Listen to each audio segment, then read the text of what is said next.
28 бөлүм. Эпрайымдыктардын сыймыгы болгон таажыга, семис өрөөндүн бийик жеринде жашаган шарапка, жеңилгендердин кооз жасалгаларынын соолуган гүлүнө кайгы.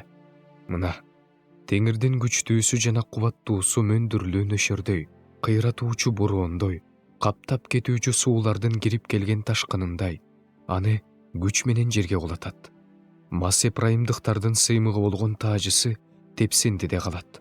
Семис өрөөндүн бийик жериндеги анын кооз жасалгаларынын соолуган гүлү мөөнөтүнөн эрте бышкан анжырдай болот. Аны бирөө көрөрү менен үзүп алып, жутуп салат. Ошол күнү Себайот теңир өз элинин калдыгына даңктын таажысы жана кооз гүлчамбар болот. Сотто отурганда адилет руху болот. Душмандын соккусун дарбазага чейин кайтарганга күч болот.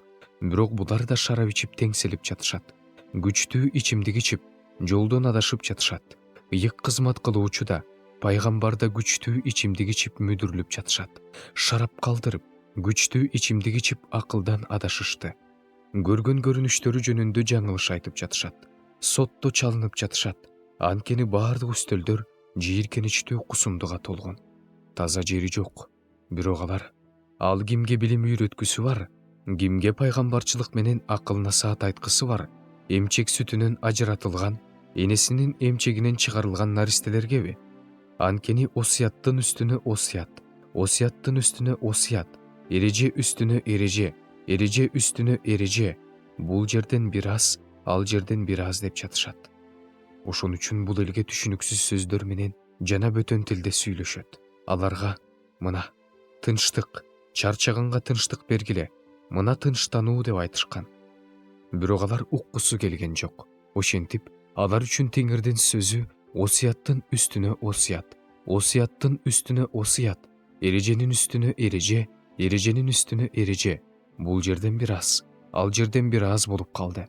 Ошондуктан алар басып бара жатып, чалкасынан кулап кыйрашат. Торго түшүп кармалышат. Ошондуктан Иерусалимдеги акаратчылар, бул элдин башчылары, теңирдин сөзүн уккула. Силер биз өлүм менен келишим түздүк, өлгөндөр жаткан жай менен макулдаштык. Баардыгын кыйратуучу камчы өтүп бара жатканда бизге жетпейт.